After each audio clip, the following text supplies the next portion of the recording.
Hey guys, welcome back to my channel. So, এইটো ভিডিঅ'টো বনাবলৈ অকণ ভয়ো লাগিছে যিহেতু আজিকালি ভাল বিবাহ চলি আছে কিন্তু মোৰ টপিকটো তেনেকৈ মানে তাত একো নাই মই সেইটো টপিকত কথা ক'বলৈ নাযাওঁ কিন্তু পিছে ঠিকো কৰিছে গভৰ্ণমেণ্টে ছোৱালীক মানে 21 ইয়াৰ্ছ এতিয়া দিলে মানে বিয়া হ'বলৈ কাৰণ আগত মানে ছোৱালীবোৰক বহুত টৰ্চাৰ কৰে মানে নিজৰ ফেমিলি ইভেন মানে টৰ্চাৰ কৰে যে তুমি মানে বিয়া পাতিবলগীয়া হয় মানে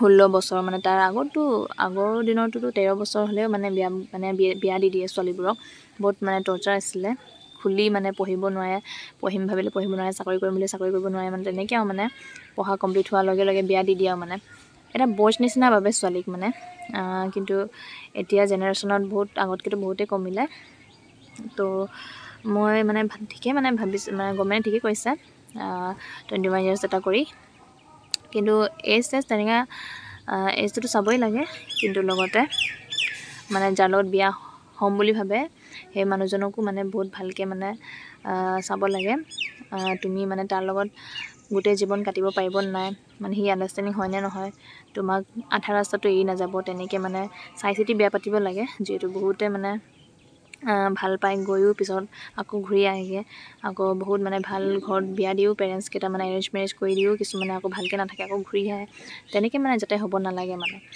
তেনেকৈ এটা ভাল মানুহ এটা মানে চাই চিতি বিয়া হোৱাটো বহুত প্ৰয়োজন চ' সেইটোৱে মই ছাজেষ্ট কৰোঁ মোৰ ফালৰ পৰা এণ্ড ঠিক আছে তেন্তে মোৰ ভিডিঅ'টো ষ্টাৰ্ট কৰোঁ মোৰ ষ্টৰিটো ষ্টাৰ্ট কৰোঁ গড় অহাৰ পিছতে নিবৰো গা বেয়া হ'ল আৰু বৰষুণো ইমান দিলে সেইকাৰণে ঠাণ্ডা সোমালে নেকি মানে পূৰা গা বেয়া হৈ আছিলে দুদিন ধৰি সেইকাৰণে একো ভিডিঅ' শ্বুটো কৰা নাছিলোঁ মই বনাবলৈ মন যোৱা নাছিলে ল'ৰা ছোৱালী বেমাৰ হ'লে মানে টেনশ্যন লাগে ন চবতকৈ বেছি মানে ডাঙৰ সমস্যাটো সেইটোৱে হয় ল'ৰা ছোৱালী গা বেয়া হ'লে একো ভাল নালাগে মানে টেনশ্যন লাগি থাকে আপোনালোক মোৰ ফেচটো চাই গম পাইছে চাগে দুদিন ধৰি টোপনি ক্ষতি হৈছে কিন্তু আজি ডক্টৰ লগ পালোঁ ডক্টৰ দেখুৱাই আহিলোঁ এতিয়া অকণ ভাল পাইছে নি হৈ আছে আৰু ঠাণ্ডাৰ কথাখিনি ক'ম বাৰু যিহেতু আজি 3 বছৰ মানুহ হ'বগৈ আৰু বিয়া পতা কিন্তু চবৰ মুখত এটাই কুৱেশ্যন থাকে যে বা তুমি কিবা সিমান সোনকালে বিয়া পাতিলা আৰু তোমাৰ ইণ্টাৰকাষ্ট লাভ ষ্টৰী শুনাবা মানে ইণ্টাৰকাষ্ট মেৰিজ ষ্টৰী শুনাবা লাভ ষ্টৰী শুনাবা এইবোৰ বহুত কুৱেশ্যন আহে চ' মই ভাবিলোঁ কিয়নো আপোনালোকৰ আগত মোৰ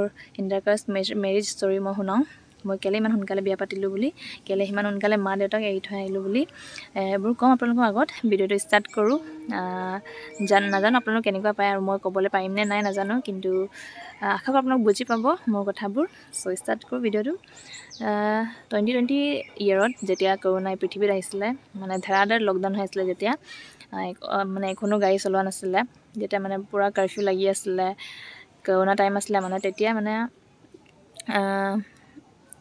তেতিয়া 2020ত তেতিয়া মই বিয়া হৈ গৈছিলোঁ বিয়া মানে মই পলাই গৈছিলোঁ আমাৰ এখেতৰ লগত আমাৰ একচুৱেলি আধা এৰেঞ্জ মেৰিজ আধা লাভ ষ্টৰী ক'ব পাৰে যিটো আমাৰ এখেতৰ ঘৰত পূৰা গম পাইছিলে মানে মোৰ কথা মোক ভাল পায় বুলি বিয়া মানে বিয়াৰ কাৰণে তাক অকণমান প্ৰেছাৰ দি আছিলে মানে যিহেতু সি ঘৰৰ ডাঙৰ ল'ৰা হয় সেইকাৰণে তাক মানে বিয়া মানে পতা বুলি কৈ আছিলে চবে আৰু মোৰ কথাও গম পায় মোৰ কথা পাতোঁ মানে তেওঁলোকৰ ঘৰৰ মানুহবোৰৰ লগত কিন্তু মানে বিয়া পতা আমাৰ প্লেনিং নাছিলে একো কাৰণ মই খালী মানে হাই ছেকেণ্ডেৰী এক্সাম দি মানে পাছ কৰিছিলোঁৱে তেতিয়া মোৰ ইমান বয়সো হোৱা নাছিলে কিন্তু 18 ইয়াৰ্ছো হোৱা নাছিলে মই একচুৱেলি এবছৰ ড্ৰপ কৰিছিলোঁ হাই ছেকেণ্ডেৰী দি পিনে তেতিয়া মোৰ 19 ইয়াৰ্ছ চলি আছিলে তেতিয়া মই বিয়া সোমাইছিলোঁ 19-20 ইয়াৰ্ছ তেনেকৈ চলি আছিলে আৰু তেতিয়া মই এখেতৰ লগত মানে পলাই গৈছিলোঁ লকডাউনত আমাৰ তেতিয়া লকডাউনত মানে ৰিক্সাৰ দাম তেতিয়া বাঢ়ি গৈছিলে ন অটো দাম বাছ দাম চব বাঢ়ি গৈছিলে ইয়াৰ পৰা হাৰমতিৰ পৰা লালুকলৈকে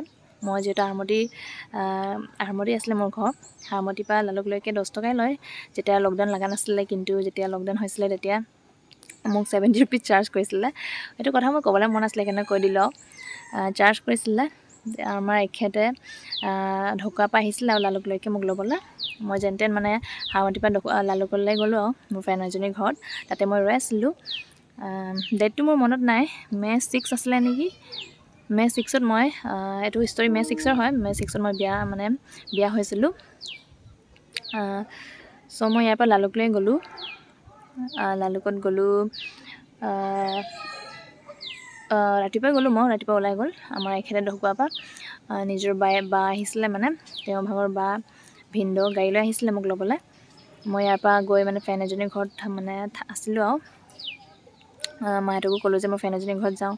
মাহঁতে ভাবি আছিলে মানে তাই আজি কি যাব, কেলৈ যাব লাগে, ইমান লকডাউন নপঠিয়াম বুলি ভাবিছিলে, কিন্তু মই নক'লোঁ মানে যাব লাগিব, বহুদিন লগো কৰা নাই ফ্ৰেণ্ডজনীক বুলি ভাবিলি তেনেকৈ সুধি গ'লোঁ আৰু তেনেকৈ গ'লোঁ মই।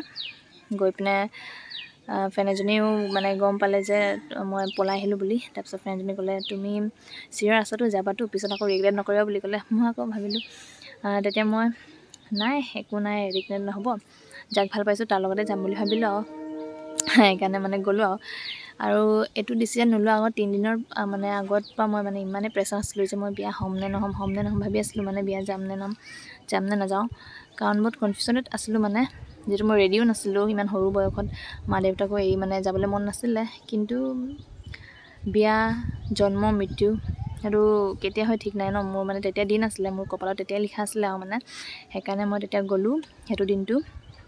আৰু সেইটো দিনটো কেতিয়াও পাহৰিব নোৱাৰে, কাৰণ লকডাউন আছিলে, কৰোণাৰ পৰা। আৰু সিহঁতক মানে ফ্ৰেণ্ডজনীও ঠিক আছে যোৱা তেতিয়াহ'লে বুলি ক'লে।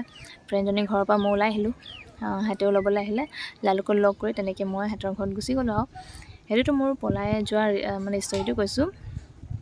আৰু পলাই যোৱা কাৰণটো কি আছিলে মোৰ, গাইছ সেইটোতো মোৰ পলাই যোৱা ষ্টৰিটো আছিলে, মই কেনেকৈনো পলাই গৈছিলোঁ। যিহেতু সেইটো দিন মই কেতিয়াও পাহৰিব নোৱাৰোঁ, যিহেতু বহুত লকডাউন আছিলে, কৰোণা দিন আছিলে, লকডাউনত যে চবেই বিয়া পাতি আছিলে, তেনেকৈ আমিও মানে জোচ উঠিছিলে আমাৰো বিয়া পাতাৰ। সেইকাৰণে পলাই গুচি গৈছিলোঁ কপালত আছিলে যেতিয়া। কিন্তু মই বিয়া কেলৈ হ'লোঁ, মানে কেলৈ এইটো ডিচিশ্যনটো ল'বলগীয়া হ'ল, ইমান ডাঙৰ ষ্টেপটো, মানে মা দেউতাক কেলৈ ইমান সোনকালে এৰি যাবলগীয়া হ'ল এইটোও কওঁ। যিহেতু হায়াৰ ছেকেণ্ডেৰী মই 2020তে পাছ কৰিলোঁ। পাছ কৰাৰ পিছতো মোৰ মানে ৰিজাল্টটো ইমান ভাল নাছিলে, মানে মোৰ বিচৰা ৰিজাল্টটো নাছিলে। কিন্তু মানে তাৰপিছত আকৌ মই নেক্সট টাইম দিছিলোঁ, দিয়াৰ পিছত ৰিজাল্ট দিয়া নাছিলে যেতিয়া মই পলাই গৈছিলোঁ। তাৰপিছত ভাবিলোঁ পাছ হ'ম নে ফেইল হ'ম নে, মানে বহুত ডিপ্ৰেশ্যনো আছিলোঁ মানে ৰিজাল্টটো লৈ, পাছ হ'ম নে ফেইল হ'ম নে ভাবিলোঁ। সেইকাৰণে মানে নিজৰ ওপৰত কনফিডেণ্ট নাছিলে, সেইকাৰণে গুচি গ'লোঁ আৰু সেইকাৰণে মা দেউতাও বহুত দুখ কৰে যে মোক মানে ইমান সোনকালে বিয়া কেলৈ গুচি গ'লোঁ বুলি। তেওঁলোক মোক পঢ়াবলৈ মন আছিলে, ভালকৈ পঢ়ি মেলি ভালকৈ নিজে চাকৰি কৰি যোৱা বুলি ভাবিছিলে মানে মোক। এতিয়াও পাপাহঁতে বহুত দুখ কৰে, যেতিয়া মই পলাই গৈছিলোঁ পাপাহঁতেতো বহুত দুখ কৰি আছিলে, কান্দিছিলে একচুৱেলি মোৰ পাপাই। ফাৰ্ষ্ট টাইম তেতিয়াই কান্দিছে চাগে যেতিয়া মই পলাই গৈছিলোঁ। আইতা ককাক দুখাওঁতেও আমাৰ পাপাই মানে ইমান মানে দুখ কৰা নাছিলে, কৰিছিলে, কিন্তু চকু পানী ইমান ওলোৱা নাছিলে যিমান মই যেতিয়া পলাই গৈছিলোঁ, কাৰণ পাপাই মোক মানে নিজৰ ল'ৰা নিচিনাই ভাবিছিলে। যেতিয়া আমাৰ ঘৰত ডাঙৰ ল'ৰা নাই, ভাইটি আছে, ভাইটি কিন্তু সৰু আছিলে। ময়ে চব কাম কৰোঁ মানে ঘৰৰ চব কাম ময়ে কৰোঁ সেইকাৰণে পাপাই মানে দুখ কৰে বহুত। নিজে পঢ়ি মেলি চাকৰি কৰি যাওক বুলি ভাবিছিলোঁ, মানে চবৰ মা দেউতাকে তেনেকৈ ভাবিব ন, ইমান সৰুতে কেলৈনো বিয়া হ'ল, কাৰণ মই ইমান ডাঙৰ ৰেচপনচিবিলিটি, বিয়া এটা বহুত ডাঙৰ ৰেচপনচিবিলিটি, যিহেতু বহুত ৰেচপনচিবিলিটি আহি যাব মোৰ ওপৰত, মই পাৰিম নে নাই সেইবোৰ ৰেচপনচিবিলিটি ল'বলৈ। সেইকাৰণে মানে মা দেউতাই দুখ কৰে আৰু মই যিহেতু ইমানো কাম নকৰোঁ, কাম চাম ইমান ঘৰত মানে কৰিব নাজানো, যিহেতু মায়ে কৰে বায়ে কৰে, মইতো এনেই ফুৰা মেলাতে দিন গুচি গৈছিলে। আৰু তেতিয়া দিনত কথা নুশুনিলোঁ, কাম চাম কৰ বুলি ক'লেও নকৰোঁ, নিশিকিলোঁ। সেইকাৰণে এতিয়া ইমান ভালকৈ কামো নাজানো, তথাপিও যে মই ভাল ঘৰ পালোঁ সিমান কাম নাই। মা দেউতাহঁতে মানে সোমাইতে বহুত হেল্প কৰে মোক, সৰু দেউতাহঁতে আছে, সেইকাৰণে ইমান মানে সৰুত বিয়া হ'লেও মানে ইমান কষ্ট নাপালোঁ, ভাল ঘৰে পালোঁ। আৰু সেইবাবে মই বহুত লাকি। আই ন মানে মোৰ ষ্টেপটো ৰং আছিলে, মই ইমান সোনকালে যাব নালাগিছিলে, কিন্তু যেনেকৈ মই কৈছোঁ বিয়া, মৃত্যু, জন্ম কেতিয়া মানে হয় এইবোৰ কোনো ঠিক নাই ন, মোৰ কপালতে আছিলে। সেইকাৰণে মই গ'লোঁ আৰু মোৰ ড্ৰিমটো কি আছিলে, মোৰ ড্ৰিমটো একচুৱেলি তেনেকৈ ডাঙৰ ড্ৰিম বুলিও নাই, ছাকচেছফুল ওমেন এটা হ'ব লাগে। এণ্ড মই বহুত লাকি যে মোৰ হাজবেণ্ড মোৰ মানে তেওঁ বহুত ভাল। মই ডিগ্ৰীও তাতে কৰিলোঁ, তেওঁলোকে মোক এডমিশ্যন কৰি দিলে কলেজ এতিয়া মই ডিগ্ৰী কৰি আছোঁ, মোৰ লাষ্ট টাইম এতিয়া ডিগ্ৰী কমপ্লিট হ'ব আগলৈ মই পঢ়ি যাম। তেওঁলোক মোক ভাল পায় মানে পঢ়ায় মানে পঢ়াইছে আৰু ছাপোৰ্ট কৰে বহুত। লাইফত কিবা নহয় কিবা এটাতো মই কৰিমেই। এতিয়া নিটটো বহুত সৰু আছে, সেইকাৰণে এতিয়াতো মানে নিবকে অকণমান ফ'কাছ কৰি আছোঁ, কিন্তু এটা ড্ৰিম আছে মানে ছাকচেছফুল ওমেন হোৱাটো, মানে ইণ্ডিপেণ্ডেণ্ট হোৱা। চ' সেইটোৱে আছিলে। চ' আপোনালোক কওক মোক, মানে what is the right age to get married, মানে কেতিয়া মেৰিড হ'ব লাগে। আৰু ইণ্টাৰকাষ্ট ষ্টৰিটো ক'ম বাৰু, যিহেতু মই থাম্বনেইলত ইণ্টাৰকাষ্ট ষ্টৰি বুলিয়ে লিখিছোঁ। ইণ্টাৰকাষ্ট বুলি ক'লে মই হয় মিচিং, আমাৰ এখেত অসমীয়া। আৰু যিমান যি নহ'লেও মানে চবৰ মুখতো থাকেই যে আজিকালি জাতি ভেদভাৱ একো নাই, চব একেই সমানে হয় ন। ভাল পোৱা মানে কোনো জাতি চাই ভাল নাপায়, কোনো ধৰ্ম চাই ভাল নাপায়, তেনেকৈ আৰু মানে। কিন্তু যিমান যি নহ'লেও অকণমান হ'লেও 1% হ'লেও নিগেটিভ পইণ্টটো থাকেই মানে। সেইটো ইণ্টাৰকাষ্ট ষ্টৰী কিবা নহয় কিবা ফেচ কৰিবই লাগে। যিহেতু মোৰ ইমান ফেচ কৰা নাই, কাৰণ মোক মানে গম পায়ে আমাৰ এখেতৰ মা দেউতাই মোক ইয়াত মানে তেওঁৰ লগত বিয়া কৰাইছে মানে। যিহেতু তেওঁলোক জানে আৰু মানে মই বেলেগ কাষ্টৰ হয়, তথাপিও তেওঁলোক মানে একো মনা নাই আৰু মানে তেনেকৈ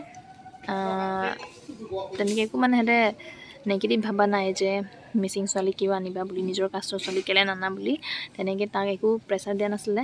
আৰু মোৰ পেৰেণ্টছো মানে অকণমান হ'লেও দুখ কৰে, কিন্তু তেনেকৈ একো নাই। আমাৰ পেৰেণ্টছো য'ত ছোৱালীজনী ভাল পাইছে, যাক ভাল পাই যাত সুখী হ'ব, মানে সেইটো কাষ্টত গ'লেও মোৰ মা দেউতাৰ মানে একো আপত্তি নাই। সেইকাৰণে তেনেকৈ একো ইণ্টাৰকাষ্ট মানে তেনেকৈ ফেচ কৰা নাই। কিন্তু যিহেতু ছ'চাইটিত অকণমান হ'লেও অকণমান ফেচ কৰেই, ৰেচিজম ফেচ কৰেই। তথাপিও মই যিমানখিনি পাৰোঁ আপোনালোকক কৈছোঁ মোৰ পাৰ্চনেল ষ্টৰিটো। নাজানো আপোনালোক কেনেকুৱা পালে। আশা কৰোঁ আপোনালোক চাই ভাল পালে। যদি ভাল পালে প্লিজ মোৰ চেনেল ছাবস্ক্ৰাইব কৰি দিব।